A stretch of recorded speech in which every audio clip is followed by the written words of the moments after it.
Jag heter Kajsa och min bakgrund. Jag har gjort ganska mycket under ganska lång tid. Så jag har rest väldigt mycket och bott i 5 länder utomlands. Och även jobbat i ganska många olika yrken. Så ja, väldigt mångfacetterad, liksom, väldigt bred i min erfarenhet skulle jag säga. Jobbat mycket med människor. Jag hittade UX via min bror. Lång tid tillbaka så tipsade han om grafisk designer.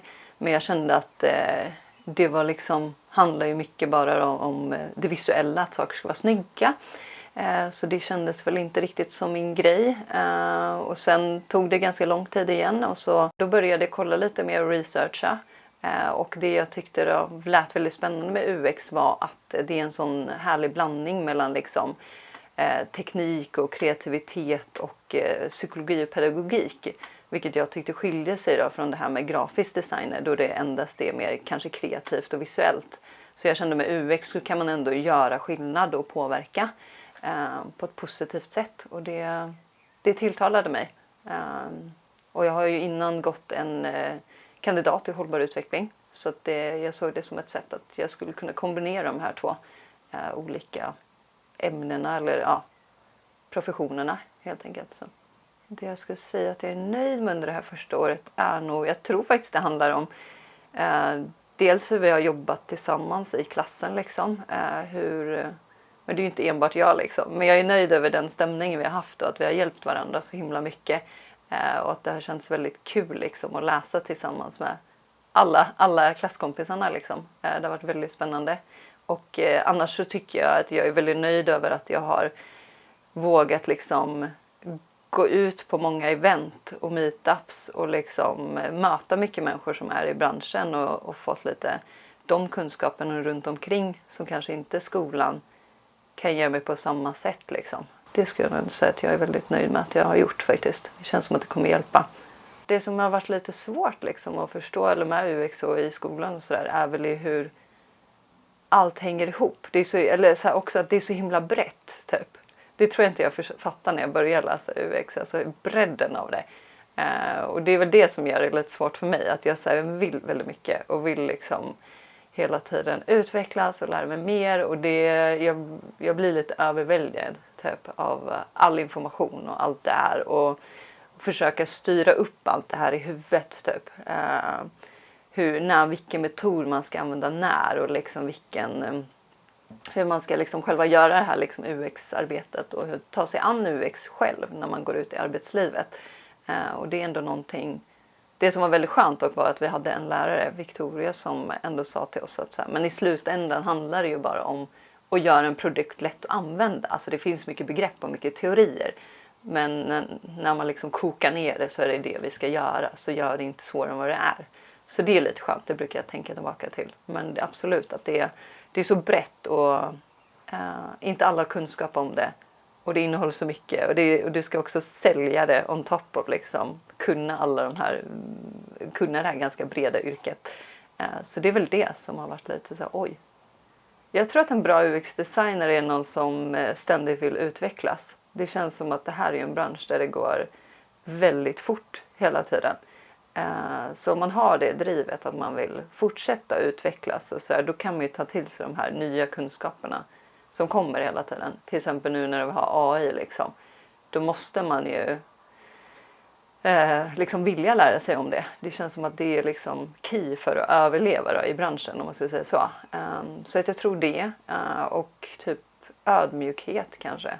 Liksom kunna ta till sig ny kunskap och lyssna på andra och lyssna på användaren och liksom. Det var väldigt så mjuka värden typ. Den viktigaste rollen för UX-designer i ett team är väl att föra användarens talan, så som jag har förstått. Att man då hela tiden har med sig det. Ganska tydligt det här med, som vi hörde fick lära oss i skolan då, I'm not my user. Att säga, vad är det här för användare och bidra med den forskningen då, till den alltså till det, hur mycket då resurser och så tillåtes man har att göra den här efterforskningen såklart, men att man hela tiden för talan för användaren.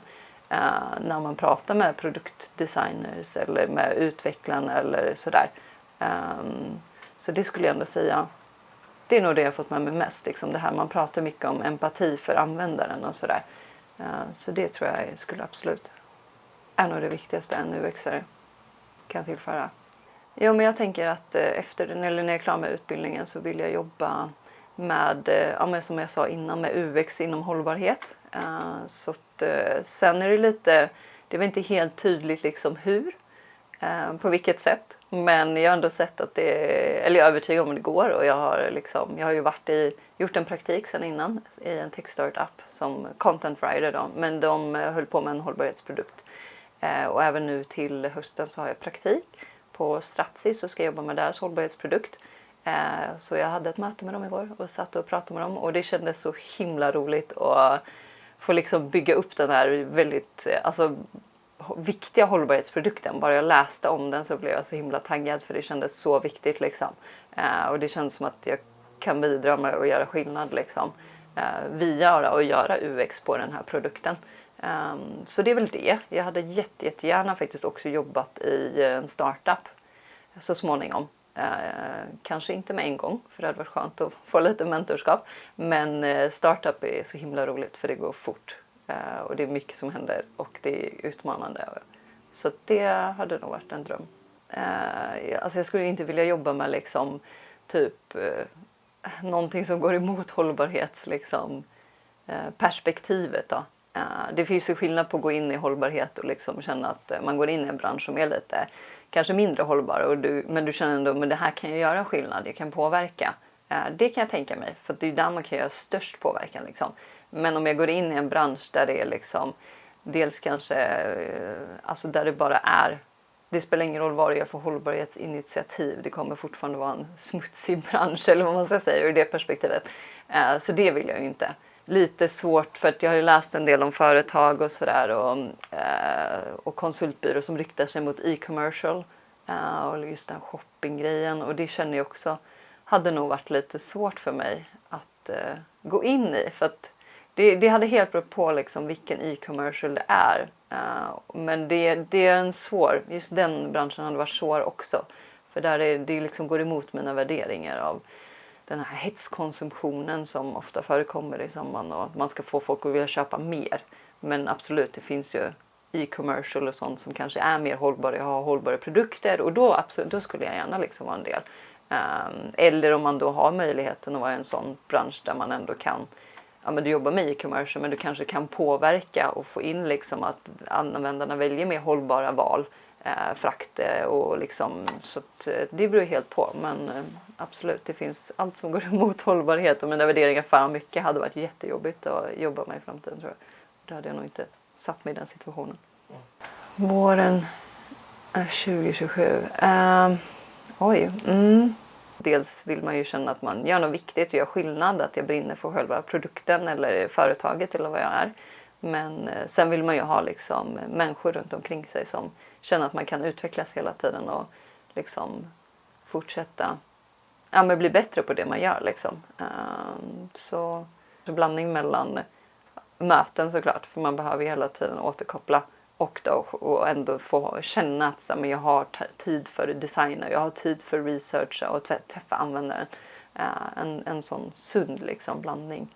Jag tänker väl att jag tar mig dit genom att prova mig fram liksom. Det är ju en fantastisk möjlighet att vi liksom får göra praktik.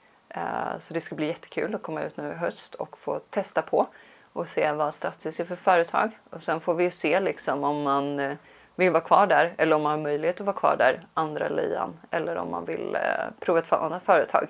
Men jag tänker att sånt är så himla svårt att veta, att jag ser nog att jag får testa lite. Och i början handlar det ganska mycket om att bara få första jobbet. Sen har jag förstått, när du väl har första jobbet och har du lite erfarenhet, och då släpper det liksom, du blir kanske lite mer kontaktad av rekryterare och det är lättare att byta jobb och sådär. Så jag vet inte, jag skulle nog ändå, helt ultimat är att jag har en arbetsplats med ingång där jag verkligen trivs och bara enjoy liksom. Men annars så skulle jag väl se att jag testar kanske några olika liksom, för att se. För att lära mig liksom mer.